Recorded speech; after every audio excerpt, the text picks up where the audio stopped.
Assalamualaikum warahmatullahi wabarakatuh.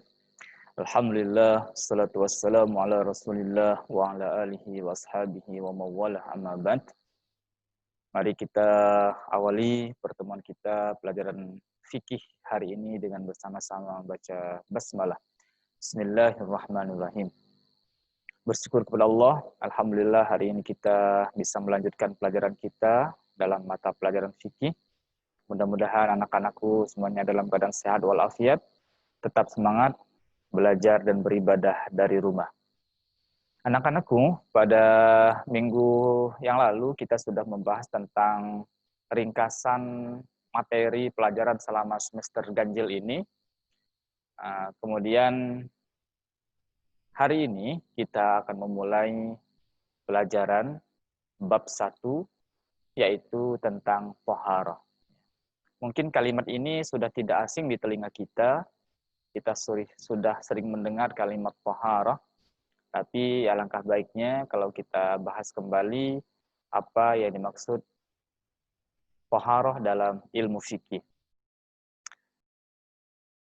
Anak-anakku, sebelum kita memasuki pengertian dari toharoh, kemudian macam-macam toharoh dan sebagainya, mari kita lihat dulu tujuan pembelajaran dari bab 1 ini tentang toharoh.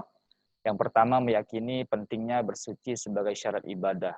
Sebagaimana saya jelaskan bahwa ibadah dalam Islam, taharoh dalam Islam menjadi salah satu syarat diterimanya sebuah ibadah di sisi Allah Subhanahu wa taala. Maka kita harus meyakini itu, sehingga kalau kita yakin, percaya bahwa taharoh menjadi syarat diterimanya ibadah, kita akan punya perhatian besar terhadap taharoh kita. Kemudian yang kedua, membiasakan bersuci sebelum ibadah. Nah, kemudian menimbulkan sikap kebiasaan, ya, selalu bersuci sebelum ibadah, sebelum sholat, sebelum baca Quran, sebelum berzikir dan sebagainya. Sebelum belajar juga disunahkan untuk bersuci, mengambil wudhu. Kemudian mengetahui macam-macam najis dan cara mensucikannya. Nah, nanti kita akan membahas tentang najis. Kemudian akan mengetahui macam-macam hadas, juga hadas dan cara mensucikannya. Kemudian terakhir, mempraktekkan bersuci dari hadas dan najis dalam kehidupan kita sehari-hari. Jadi setelah kita membahas teori tentang pengetahuan macam-macam dan bagaimana caranya, diharapkan anak-anak nanti di rumah dimanapun berada selalu memperhatikan atau mempraktekkan bersuci dari hadas dan najis tersebut. Nah, yang pertama akan kita bahas tentang pengertian apa sih taharah itu, ya. Apa itu taharah, ya. Secara bahasa, taharah itu berasal dari bahasa Arab taharatun, yang berarti suci. Nah, ini cocok, pembahasan ini cocok dengan situasi sekarang ini, kita dalam masa pandemi COVID-19 di mana kita dianjurkan oleh pemerintah, oleh tokoh-tokoh agama kita, tokoh-tokoh masyarakat kita untuk senantiasa menjaga kebersihan, mencuci tangan ya, dengan sabun. Nah, ini cocok dengan bab kita taharah. Nah, taharah itu secara bahasa berasal dari bahasa Arab, artinya bersuci atau suci. Nah, secara istilah artinya mensucikan diri, pakaian atau tempat dari hadas dan najis. Jadi, taharah itu artinya mensucikan diri. Ya, badan kita, tangan kita, mata kita, sampai dari ujung rambut sampai ujung kaki, ya, mensucikan diri kita, yaitu dia badan kita, kemudian pakaian kita, celana kita, sarung kita, baju kita, dan sebagainya.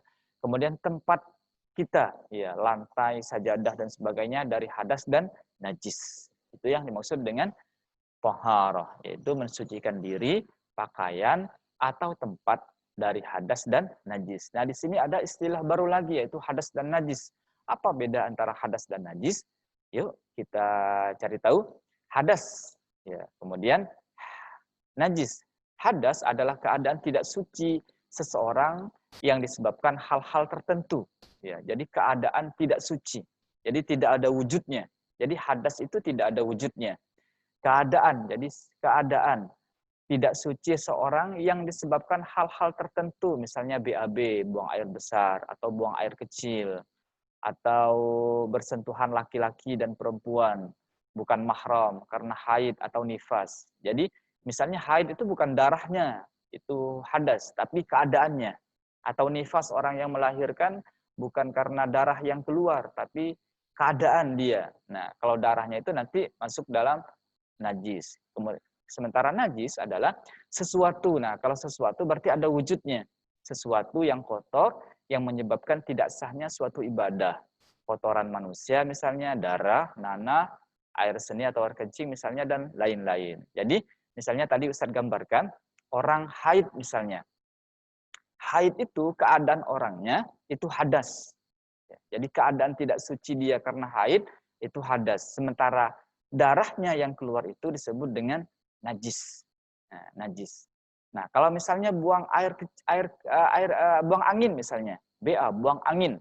Nah, dia dalam keadaan berhadas. Tapi dia tidak mengeluarkan najis. Dia berhadas tapi tidak ada najis. Berbeda dengan BAB.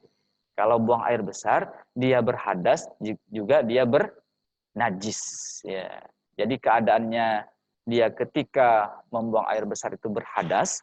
Nah, sesuatu yang keluar dari tubuhnya, dari duburnya ketika dia buang air besar itu disebut dengan najis. Nah, disitulah perbedaan antara hadas dan najis. Selanjutnya, nah, dalil bersuci dalam Al-Quran dan hadis. Bagaimana Al-Quran memerintahkan kita untuk menjaga kebersihan, bagaimana hadis juga memerintahkan kita untuk menjaga kebersihan. Kita lihat salah satu ayat dalam Al-Quran, surat Al-Baqarah ayat 222, yang berbunyi, Innallaha yuhibbut tawwabina wa yuhibbul mutatahhirin.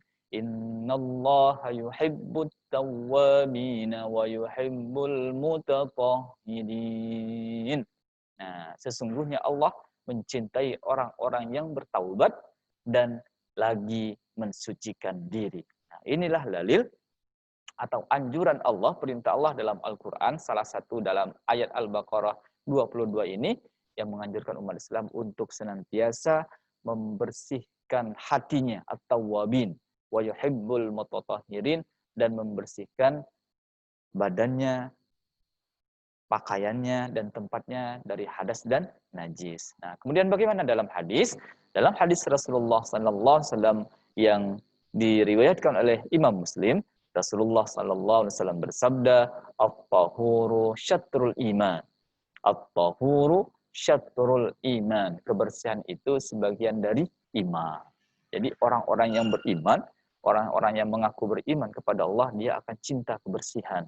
Dia akan suka menjaga kesucian badannya, kesucian pakaiannya, dan kesucian tempatnya. Selanjutnya, macam-macam najis dan cara mensucikannya. Nah, di sini kita akan memasuki pembahasan macam-macam najis. Kalau tadi sudah dijelaskan tentang pengertian najis. Nah, najis di sini dibagi menjadi 3. Yang pertama najis mukhaffafah, yang kedua najis mutawassithah, dan yang ketiga disebut dengan najis mughallazah.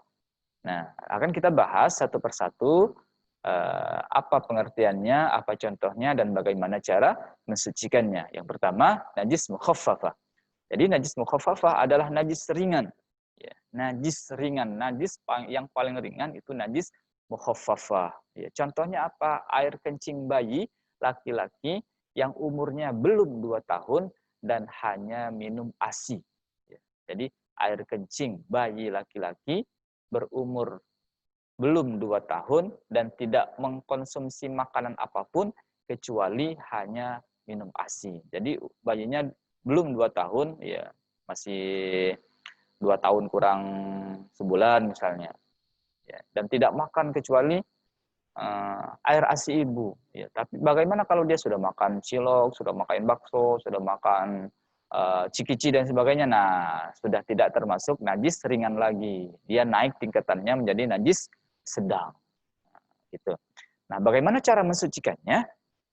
Cara mensucikannya najis seperti ini cukup memercikkan air pada bagian yang terkena najis. Jadi di bagian mana bayi itu pipis misalnya mengenai sarungkah atau celanakah, maka bagian yang kena pipis itulah yang hanya diberikan air atau dipercikan air. Nah, kalau bagian itu yang sudah basah dengan air suci, maka otomatis pakaian itu sudah menjadi suci.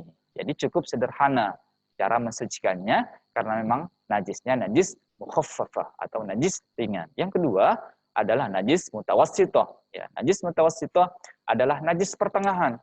Jadi yang paling bawah najis mukhaffafah, di tengah ada najis mutawassithah.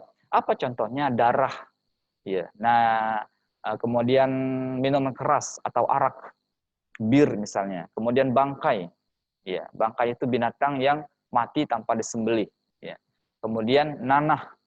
Ya, kemudian kotoran, baik kotoran manusia ataupun kotoran binatang. Itu masuk kategori najis pertengahan, najis mutawassithah. Ya. Kemudian, bagaimana cara mensucikannya? Bagaimana kalau pakaian kita kena darah? Bagaimana kalau celana kita kena kotoran sapi, misalnya? Bagaimana kalau kita jatuh ke bangkai dan kalau terkena nanah, misalnya?